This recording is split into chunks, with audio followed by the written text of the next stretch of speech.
Welcome dans cet deuxième exemple et on va voir encore la puissance de l'intelligence artificielle. En plus de rédiger parfaitement du contenu, BlueGPT est également capable de nous proposer des stratégies pour optimiser encore plus la qualité de notre résultat. Et dans cet exemple, c'est double challenge. Je vais rédiger un post LinkedIn en utilisant le framework PAS. Je vais simplement lui donner le sujet et la consigne en une seule partie. Passons tout de suite à l'exemple concret. Et donc là, voilà, je vais encore utiliser quelque chose de différent. Je vais revenir à quelque chose de plus simple pour te montrer vraiment que c'est possible d'utiliser BlueGPT si tu débutes et que tu n'as pas encore énormément de compétences sur tout ce qui est méthode de prompt, etc. Voilà, tu peux déjà avoir de très bons résultats. Et donc là, qu'est-ce que je lui ai demandé? Je lui ai demandé de me rédiger un post LinkedIn optimisé sur le sujet de la fidélisation client en utilisant le framework PAS.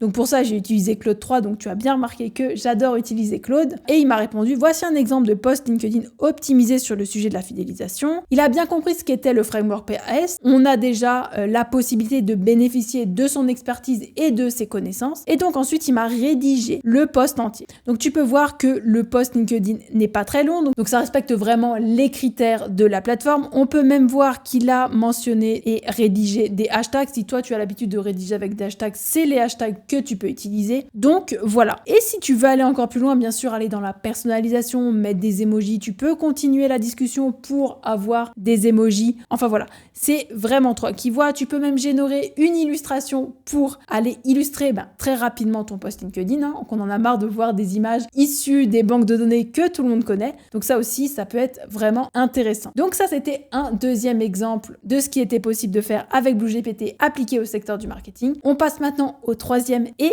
dernier exemple que je te propose dans cette formation 100% gratuite.